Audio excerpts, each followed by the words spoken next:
What is up, YouTube? It's Kingfisher745, and this is going to be a full character review of Elektra. Of course, Elektra is the latest PvP lockbox hero, and we're going to first take a look at her in PvE combat, and then we're actually going to split this into two parts. So the second part of this review will be a full PvP video. On our agent, we're using a few weapons that apply bleeding and also take advantage of it. And that includes the Kazuri, the Crooked Grin, and the custom Sword of the Barony. We're also using the War Splitter Axe instead of the Warbringer Axe. And if you didn't know, this axe drops from the very first mission in the new Special Operations 12. I'm using it just to show a really good alternative to the Warbringer Axe. On Elektra's turn, we're starting out by using her level 6 ability, and that's the Rain of Blood. And Rain of Blood is pretty awesome because it hits all enemies. It places internal bleeding on every one of the enemies, hobbled and ravaged, so they're going to take more damage from bleeding. Unfortunately, since these enemies use psychic attacks, she's not going to counterattack. Otherwise, she would counterattack with her heavy size ability. That's her level 1, and it's pretty awesome as well. It places internal bleeding and causes hemorrhaging right away. Whenever you pair Elektra up with other characters that have bleed effects, and also an agent with many bleed weapons, you'll notice that stacks go off non-stop. She causes tons of hemorrhaging, as well as ravaged and other things that take advantage of bleed effects. Looking at the enemy, you see that he had internal bleeding, which cannot be removed. We're going to hit him with a heavy size, and that's going to cause a number of hemorrhaging procs. Now, there are a number of great things about this character, but some of my favorites include the fact that all of her attacks are stealthy, and 2, internal bleeding, a debuff that every single one of her moves cause, cannot be removed. I'd also like to mention her other 2 abilities.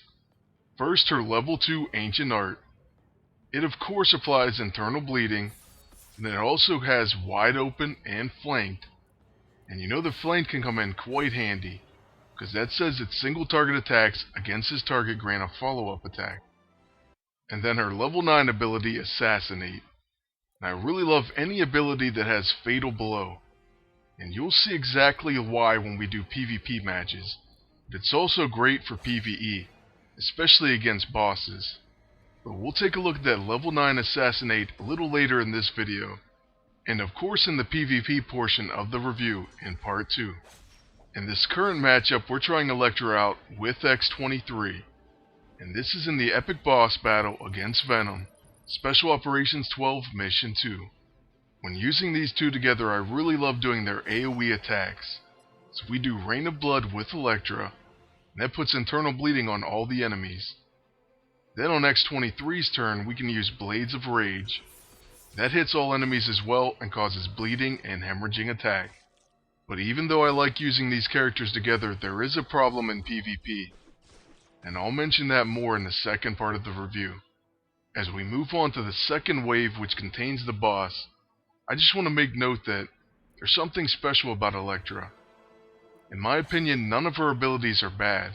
They're all very useful in their own way, and I find myself switching back and forth between them. I also hear people saying that Elektra doesn't do too much damage. And that may be kind of true in some ways, but as you can see right there, she does do pretty decent damage, depending on what buffs you have on her. But you also have to factor in the internal bleeding and hemorrhaging procs. And another really valuable asset is her Assassinate move, which comes in really handy in PvP, especially against all the Phoenix heavy teams. Probably one of my biggest complaints is about her Master Assassin passive. It says she has a chance to perform a preemptive counter against melee attacks. It also said avoids attacks that are countered in this way. Now, I've seen this proc but very little, and I wish the rate was a little bit higher. Also, whenever it did proc, there was no avoidance of the melee attack. It still carried out, which I thought was weird. I'm hoping that this is just a bug and that it procs more often in the future. As we draw closer to the end of Venom, I'm going to go ahead and mention the ISO 8 that I've used on Elektra. Now, I'm pretty much not done with her, but I did focus on health, attack, accuracy, and evasion. So basically I started with a mix of steady and mercurial, and then I went ahead and added powerful towards the end. She's not a level 12 yet, so I don't have a final build for her. But I did want to mention that, just in case a few of you were wondering what to use. Right after Venom does his last attack here, we're going to show you the Assassinate ability. And that Brutal Strike and Fatal Blow combination is really invaluable in PvP. But it helps out in PvE as well. Let's go ahead and use that on Venom, and you'll see what happens. It causes Fatal Blow and does an extra 3,500 damage.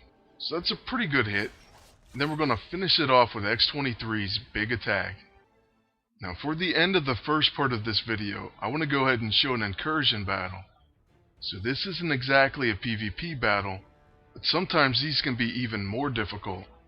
Especially since we're not going to use any items, and we're not going to call in any help from our distress call.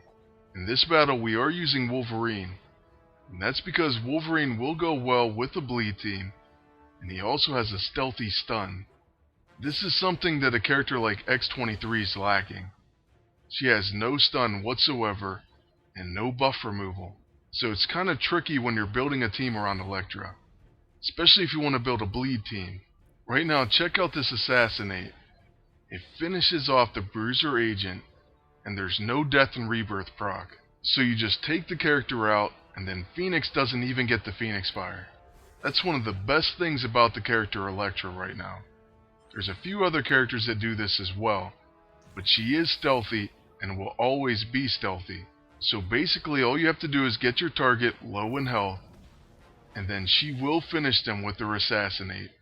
And there's no items or characters that can save them. I've even finished an agent that had Barrow Guard and Phoenix, and they got 0 of their resurrection effects. They're just instantaneously finished. And that's the power of Brutal Strike and Fatal Blow. On our agent's turn, we're going to attack Cyclops, and that's because we're trying to drop his health low as well. And right after his tactical maneuvers, you're going to see what happens when we set up Elektra for yet another Assassinate. The only thing is this doesn't go as smoothly as it could have, and that's because Master Assassin actually procs. So we attack Cyclops and finish him. That's going to proc Death and Rebirth. We would have actually been better off if we didn't proc that, and then we were able to just assassinate him. Even with that happening, we're still going to use Assassinate on Cyclops, and that's just to make sure we take him out. There's really no need to play around, just use Assassinate. It's going to finish the character every time. Now it's just down to Phoenix, and we do have a Scrapper Wolverine.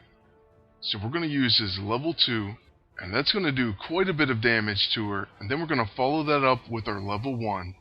And that of course will put bleed on her, so it should be enough damage to finish her, we're hoping. She does have combat expertise, so she will be counterattacking. That's actually going to hurt her because she has bleed stacks on. So as soon as she counterattacks, she's going to kill herself. And that's going to be the end of the battle. And that's the end of the first part of the review. The second part of the review will be up later today, so please stay tuned for that. Lastly, I want to thank you for watching and ask you to please like, comment, and subscribe if you want to see more videos.